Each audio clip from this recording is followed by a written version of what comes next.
All right, man. So tell me a little bit about this this Blazer that we've got here. It looks like we got an LS sitting right here, and I mean I see something going on as well right there.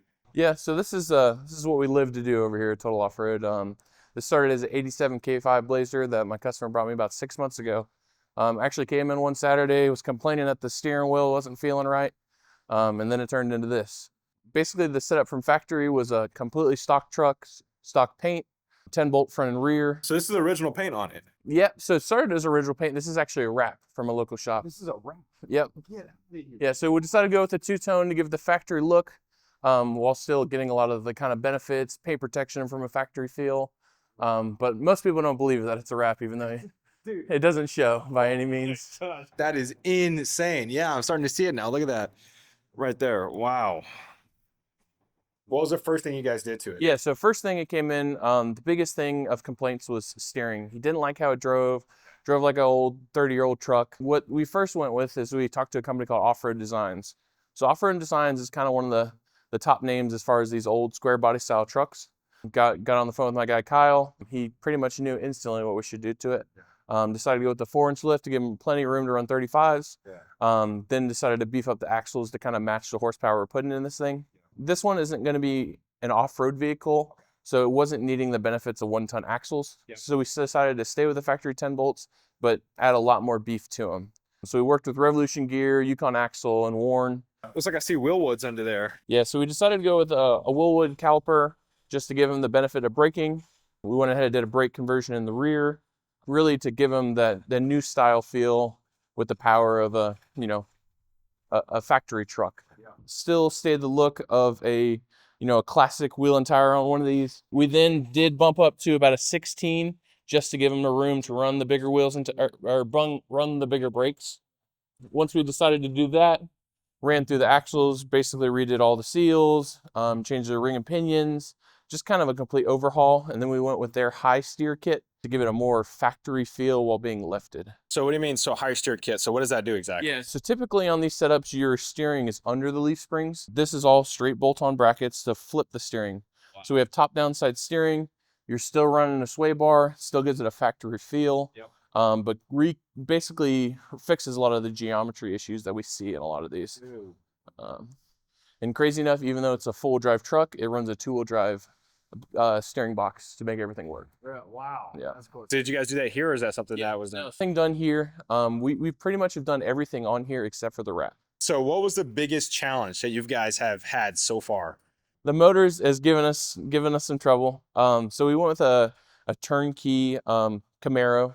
It's a 6.2 LS3, right at about 525 horsepower. We're working with a couple different companies to make this work. One of the biggest companies that's helped is ICT Billet. They've really made it a lot easier to be able to fit everything onto the front of this motor clean. Yeah. That's the biggest thing with this guy is he wants the truck to look good, wants it to work good, but he wants it to look good. How much money do you guys have in this engine right so far? Yeah, so the motor itself is about $25,000 for the motor, transmission setup. He's probably got another $3 to $4 grand in accessories added on to it. And then obviously the fun of putting it in there is what helps. So what's the hours to put something like this in something like that? This one we've come out to about 150 hours for the motor swap. We're working with a company called Dakota Digital. They'll run the complete dash system to give it the factory look, but making this new fancy motor read it just like it was from factory. Yeah. So it's gonna have a digital dash in it? So it'll be a complete standardized gauge, just like it's in its now, but it'll have the technology of a digital dash. What transmission are you guys throwing behind it? 6L80. Oh so an automatic, but giving them the feel. Still hop on the highway with the family.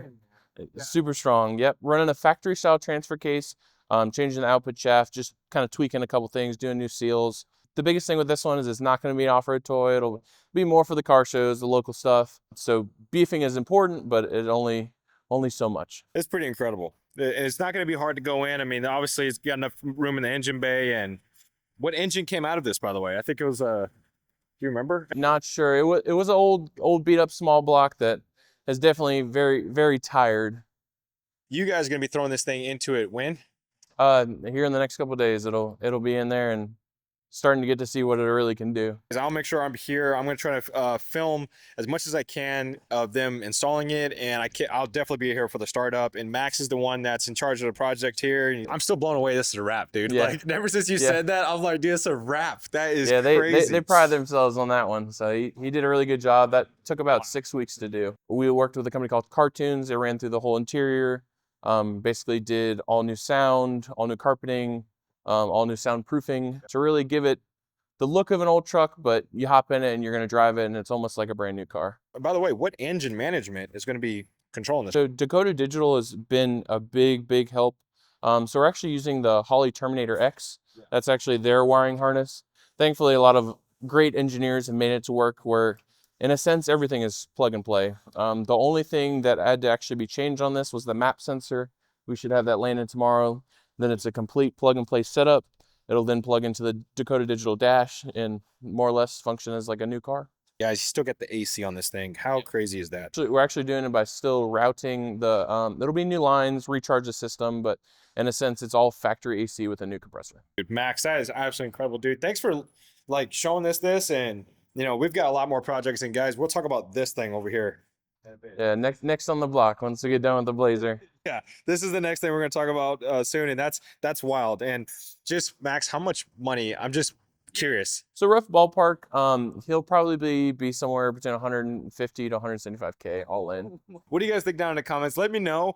And I think this is going to be a pretty cool build. I know there's people out there. This is a niche type of build, and I know there's people out there that will buy stuff like this, like for that price. And if you don't believe me, just watch. I mean, people sell these all the time. You'll probably see it on Marketplace one day down the road. But yeah, this is amazing. So Max, I thank you again, brother. You guys are awesome, dude. And yeah, I can't wait to film the install, and one day we'll start it up. All right, guys, take care. Peace.